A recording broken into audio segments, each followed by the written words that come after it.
Hello bachcho, let's read this question. This question says that examine three reasons for the success of socialist economy in post-revolution Russia.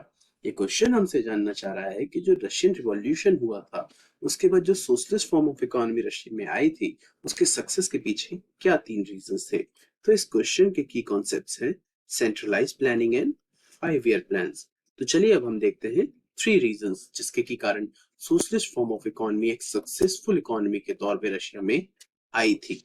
तो सबसे पहला जो reason था वो ये था कि जो बोल्शेविक्स थे उन्होंने बैंक और इंडस्ट्रीज को नेशनलाइज कर दिया था और एक सेंट्रलाइज प्लानिंग को भी इंट्रोड्यूस किया था। इसके कारण ये हुआ कि जो अब बैंक्स और इंडस्ट्रीज थे वो किस तरीके से ऑपरेट करेंगे ये सेंट्रल अथॉरिटी डिसाइड करती थी।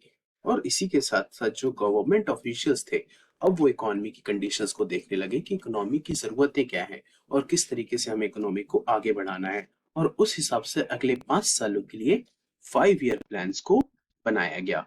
ये 5 ईयर प्लान्स इंडिया में भी इंडिपेंडेंस के बाद इंट्रोड्यूस किए गए। अब हम देखते हैं सेकेंड रीजन को जिसमें कि गवर्नमेंट जो थी वो अब फिक्स कर रही थी हर चीजों के प्राइस। क्यों?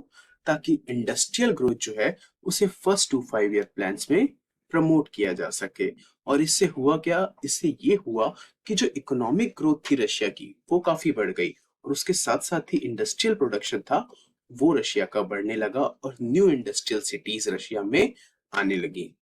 हम देखते हैं थर्ड रीजन जो है कलेक्टिवाइजेशन प्रोग्राम जिसे कि स्टालिन के द्वारा इंट्रोड्यूस किया गया। इस प्रोग्राम के तहत जो पीजेंट्स थे उन्हें फोर्स किया जाता था कि वो कलेक्टिव फार्मिंग करें जिसे कि कोलखोज भी कहा जाता था। उस कलेक्टिव फार्मिंग से जो ग्रेन्स निकलती थी उनका प्राइस गवर्नमेंट डिसाइड करती थी कि हमें इसे कितने रेट पे बेचना है।